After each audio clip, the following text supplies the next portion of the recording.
Welcome, you're officially locked into Persuasions of Comfort. I am your host, Naum. I want to give a big shout out to all the listeners who've been tuning in since day one. The love and support is 100% greatly appreciated. Let's get it.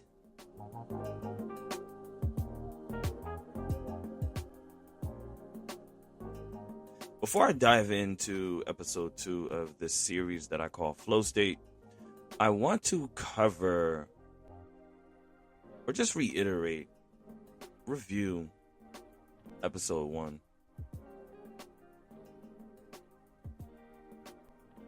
What happens when you stop chasing flow state? So episode 1, or the series, explores what happens when you stop forcing creativity, productivity, alignment, healing, clarity, and purpose, and instead create the conditions for them to meet you. The series alone is for listeners who feel like they're doing all the right things, planning, building, striving, healing, working, praying, journaling, optimizing time, but still feel disconnected from ease. The takeaway from episode 1 is that the goal is not to chase flow state. The goal is to become someone that flow can easily find.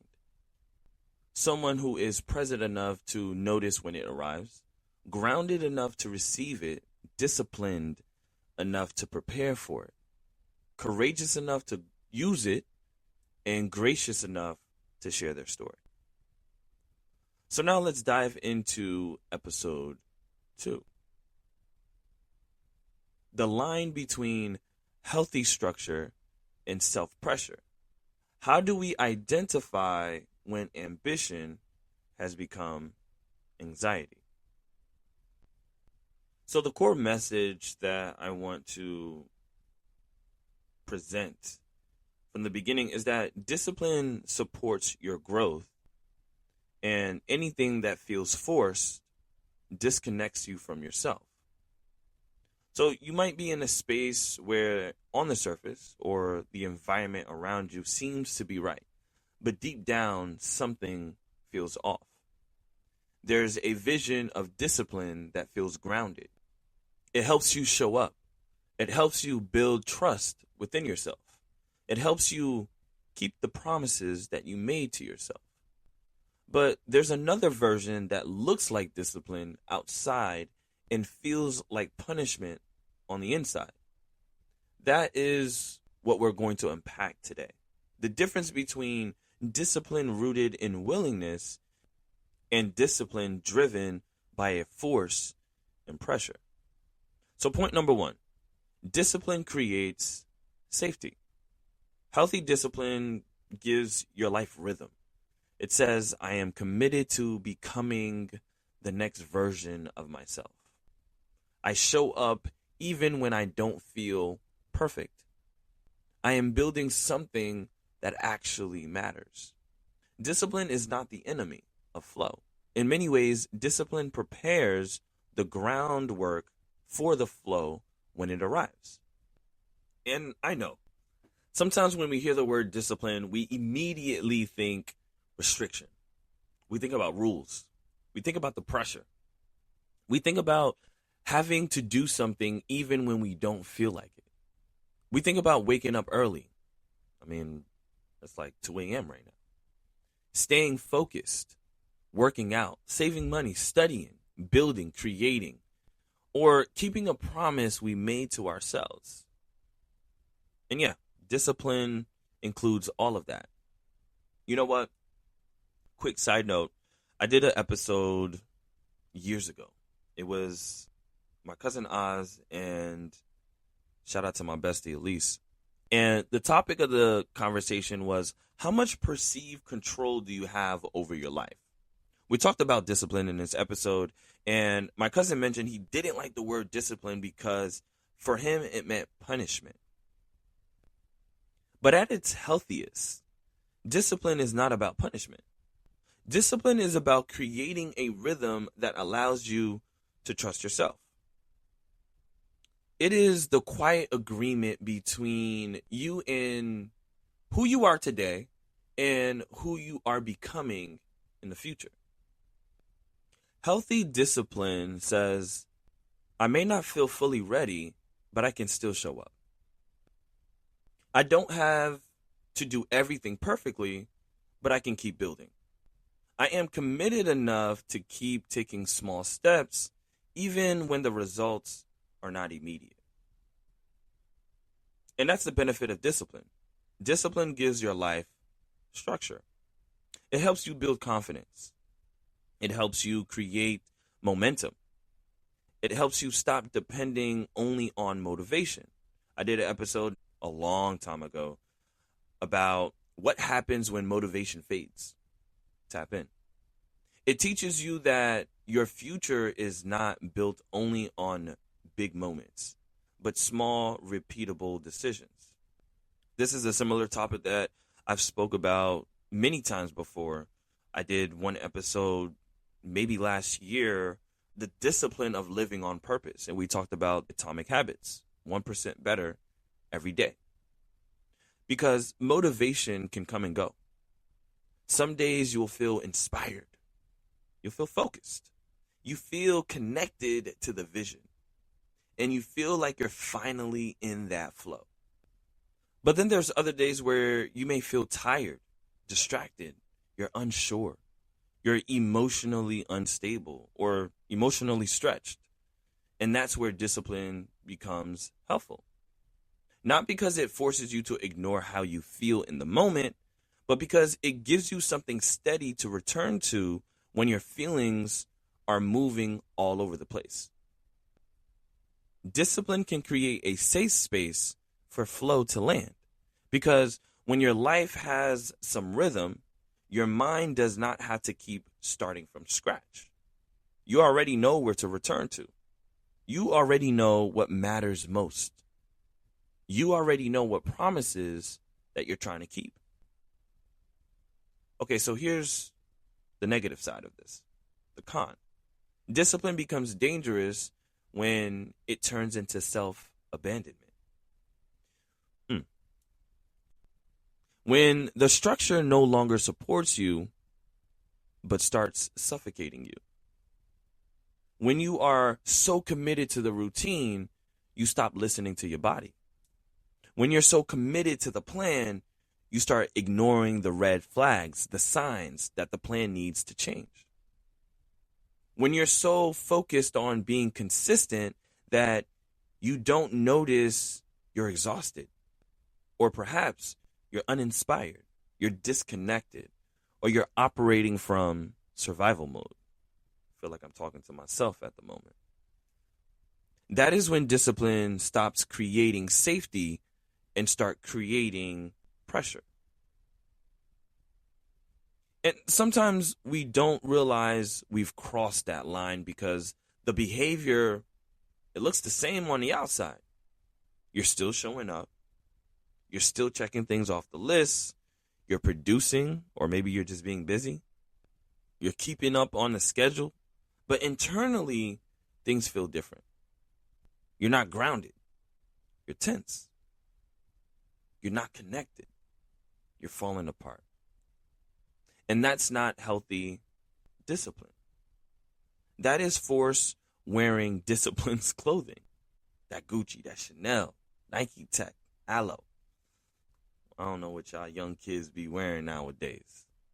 And that's why we have to be honest about the difference.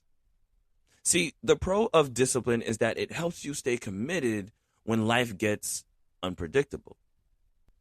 The con is that if you are not careful, discipline can become another way to avoid rest, avoid change. And we all know that change is the only constant thing in life. Or you're avoiding the truth about what you actually need. Listen, you ain't got a lie to kick it. So how do they tie in together? Discipline should create safety, not shame. It should give you direction, not feel trapped. It should help you build trust, with yourself, not make you feel like you are failing every time you need to pause. Quick note, I did do an episode on the difference between stagnation and taking a moment to pause. Tap in. A healthy routine should support your growth, but it should also leave room for your humanity, because you're not a machine. Even though sometimes I tell my niece and my nephew that I am an AI robot and I'm replacing their uncle. So you are a person with energy, emotion, seasons, responsibility, limits, and real life is just happening around you, right? Life is lifing. So yes, discipline matters, but discipline works best when it's connected to self-awareness, because discipline without self-awareness becomes pressure. And self-awareness without discipline can become inconsistency. So you need both. Discipline helps you keep going. Self-awareness helps you know when to adjust. And when the two work together, you are creating a rhythm that does not just help you produce more, but helps you live with more peace. We all need peace. More intentionality, more trust, self-trust. And that's where flow becomes possible. Not because you forced yourself into it, but because you created life rhythm where your mind, body, and spirit know there is enough safety to show up fully. All right. Point number 2. Force creates resistance. See, force says, I have to make it happen now. It doesn't leave room for timing, for processing, for learning, for emotion, or even your humanity. And that kind of pressure does not create flow, it creates survival mode. And that's hard to admit because sometimes force looks like effort. It looks like ambition, determination, discipline. It looks like I'm just trying to get it done. It looks like I don't have time to slow down and rest because I have to make this work. And to be fair, there are moments in life where you do have to push through. You've got deadlines, responsibilities, commitments. And these are seasons where you cannot just wait for everything to feel right in order to move forward. You can't just wait until everything feels easy, because by then it might be too late. So there's a pro here when it comes to force. Sometimes force gets you moving when you would rather stay still. Force helps you finish what you've started. It helps you survive in a season that requires more strength than comfort. It reminds you that you are capable of doing the hard things. There are moments where life will require you to have grit. There are moments where you have to keep showing up even when the energy is not there yet.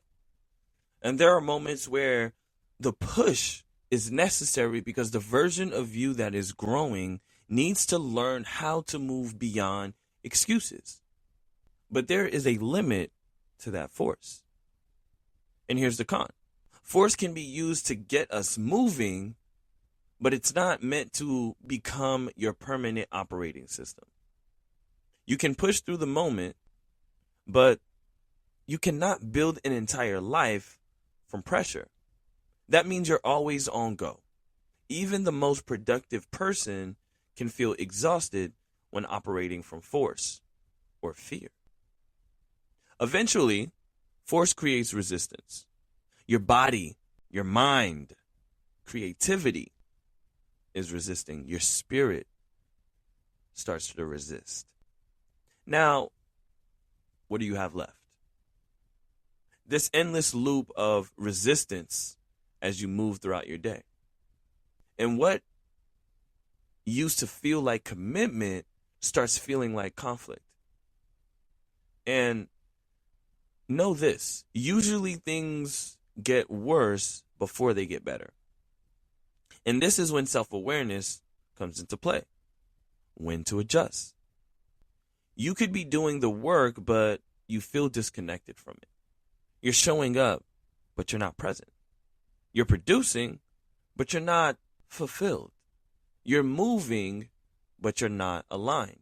One of my favorite quotes, I probably mentioned this in almost every episode, do not confuse movement with progress, because you could be running in place and going nowhere. Shout out to Denzel.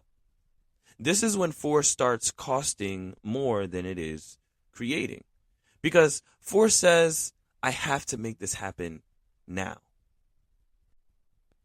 I alluded to this a little bit earlier. Force makes every delay feel like failure. It can make every pause, every moment of peace feel like laziness. Every quiet season feel like punishment. Every change of direction feel like defeat. And if you're not careful, you can become so committed to making something happen that you stop asking whether it still needs to happen this way. Whether or not the life that you desperately want is actually meant for you. That is where resistance starts to show up. Not because you're weak or you're lazy. Not because you do not care. Not because you don't take it seriously. But because something in you is trying to get your attention. Sometimes we look at resistance with the wrong lens. As if it's always the enemy. What if I told you that there's another perspective that you probably missed? What if resistance was information? Maybe it is telling you that you need to rest, that your strategy needs to change, that your expectations are unrealistic, that you are trying to prove something to others instead of building something for yourself. Maybe it's telling you that the way you are carrying the vision is heavier than the vision itself. Work smarter, not harder. And that is why we have to understand the pros and cons and how they tie together. I thought about this. The pro of force is that it can help you move through temporary discomfort. The con of force is that it can make you ignore long-term misalignment. You need enough push to grow. So I found a balance, and it works for me. It may not work for you. How can I be consistent yet uncomfortable? Because you need enough awareness to know when the push has turned into pressure. I am always looking to grow. The second I become comfortable, I lose a sense of discipline. I start making mistakes. And now y'all probably gonna catch me slipping. We can't have that. There's a difference between being stretched and being strained. See, stretching expands who you are. Straining injures you. Stretching says, this is challenging. Okay. But is it helping me grow? Straining says, this is breaking something inside me. But I had to keep pretending that everything is fine. See, a lot of us have called strain discipline because we're praised for how much we can carry, for how hard we work, and how much BS we put up with. But flow doesn't usually come when you're carrying everything with a clenched fist. You have to open up your hands to receive abundance. Flow comes when there's enough trust to release what was never yours to control.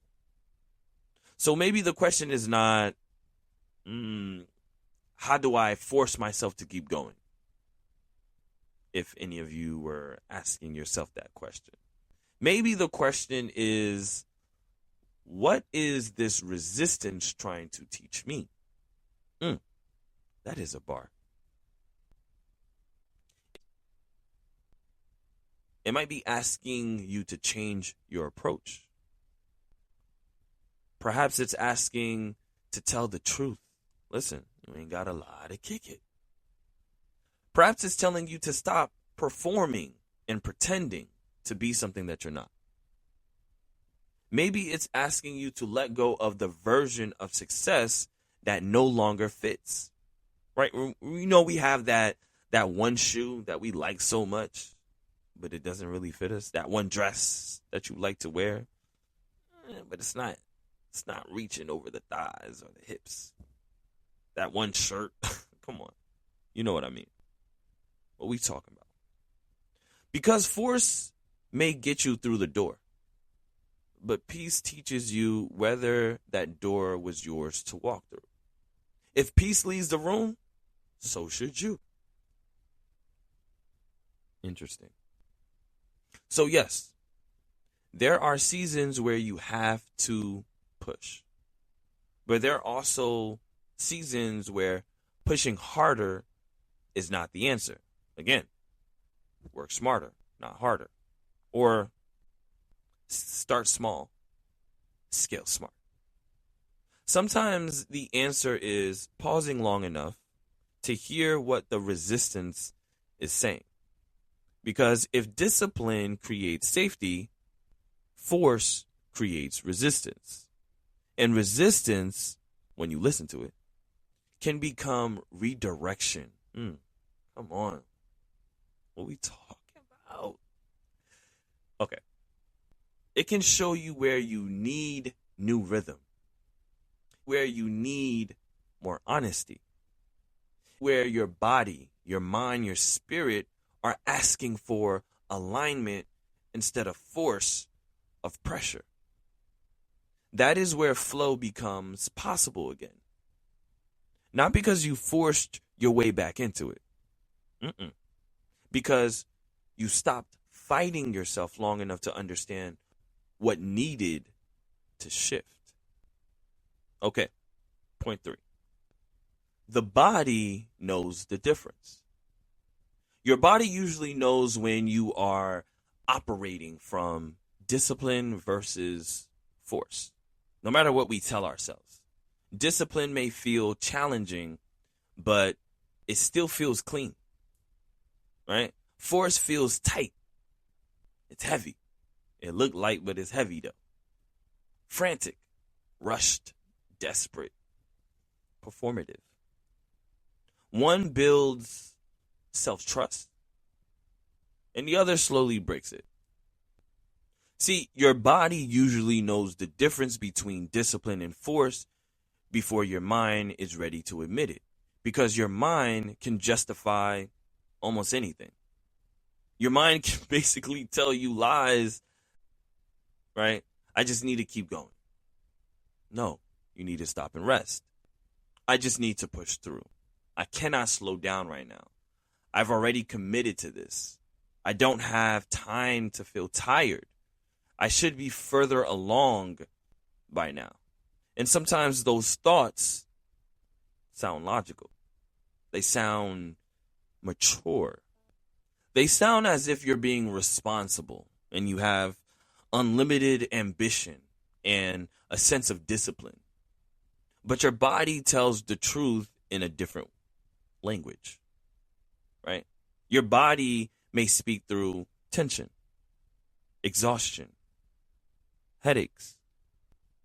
Perhaps it's restlessness and procrastination, irritability, heaviness. It looked light, but it's heavy though. So through that quiet feeling that something is off, even if everything looks fine on paper, on the surface, your surroundings. That is why paying attention to your body matters. See, the pro is that your body can become one of your greatest guides. It can help you recognize when you're aligned, when you're overwhelmed.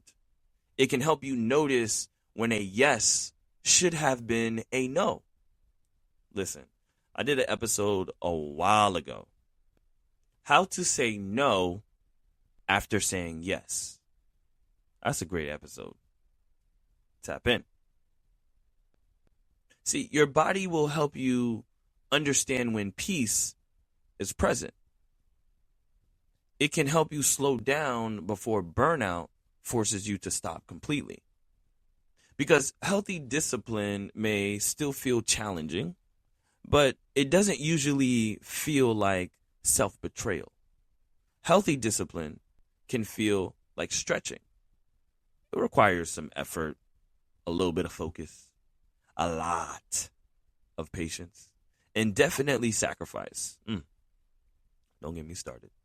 But underneath it, there is still a sense of purpose. I love purpose. I did an episode titled The Discipline of Living on Purpose. So you might be tired, but you're not disconnected. You may be challenged, but you are not constantly resentful. You may be uncomfortable, which I like, but something in you still knows this is helping me grow. That's the difference. Discipline can stretch you, force can drain you. And here's the con. When we rely only on how we feel, because feelings are real, right? I understand this, but they are not always the final say. There has to be some level of logic in there too.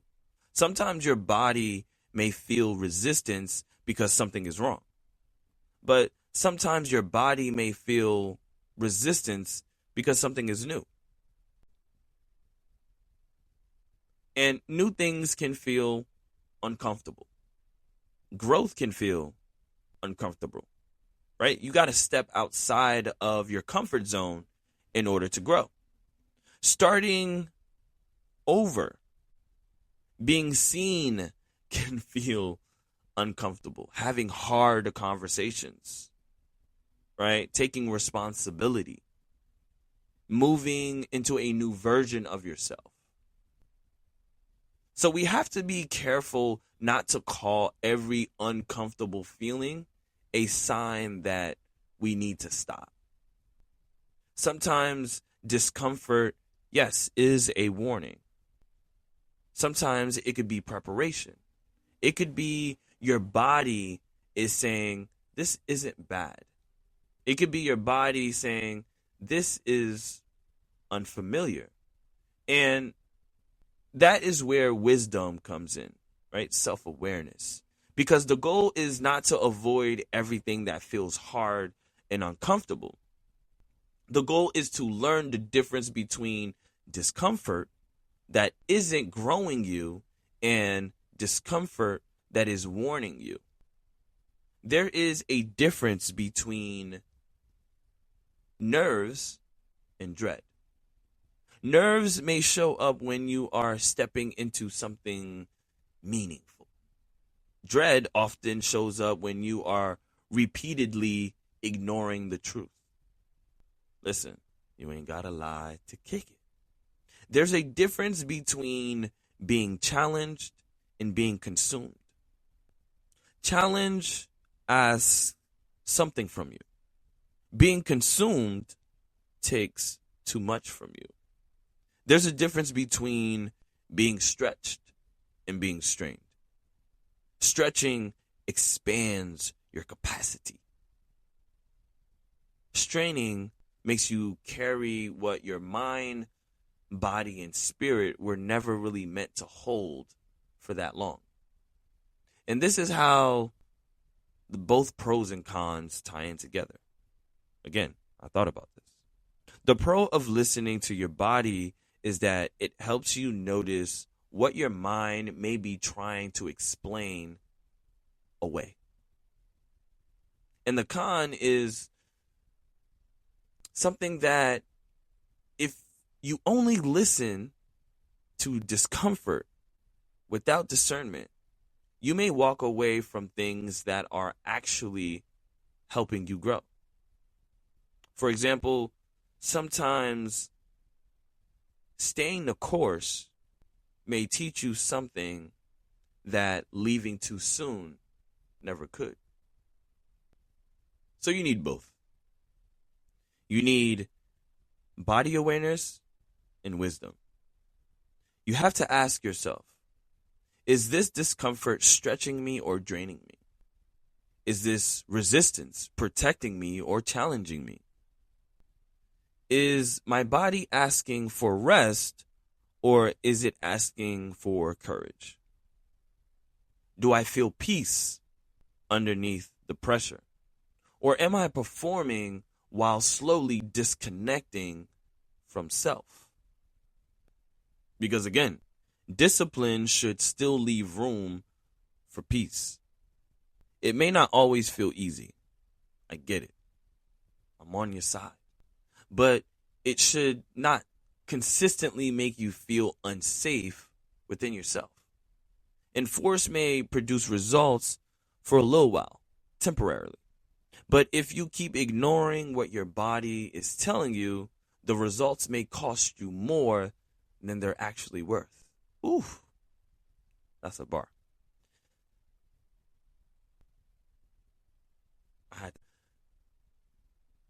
Your body matters when it comes to the conversation about flow. Flow is not only mental. It is not just about getting into the zone. It is also about being present enough in your body to recognize when you are moving from alignment and when you're moving from anxiety. Because your body can tell when you are creating from peace and when you are creating from pressure. See, how should I put this? One builds trust and the other builds tension. So before you force yourself into this space of, I gotta keep going, pause and check in. Not just to quit or to avoid responsibility, but truly listen. Because sometimes the most disciplined thing that you can do is keep going, right? Don't quit. You never know. You might just make it there. And sometimes the most disciplined thing you can do is stop, breathe, and adjust.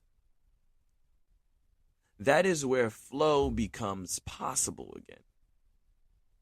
Not because you ignored your body, but because you learn how to hear it without letting fear lead the conversation. All right.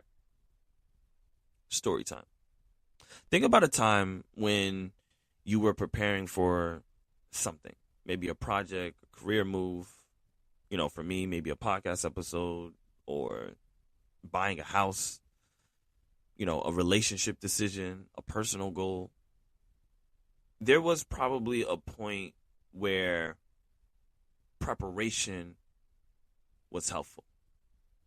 But then maybe it crossed into overthinking. So now you're editing the plan, you're adjusting the plan, and you're just planning too much, right? You're rehearsing every possible outcome, trying to eliminate every risk before you even take one step. That is usually where flow starts leaving the room. So I had to ask myself, is my current pace sustainable? Right? Am I being devoted or am I being driven by fear? Does the structure support me or does it suffocate me? And do I know the difference? What should discipline look like if it included rest? I want to close out by saying this. Discipline should not make you abandon yourself. The goal is not to become someone who can endure endless pressure. The goal is to become someone who can stay committed without becoming disconnected. I am your host. Till next time, Naum.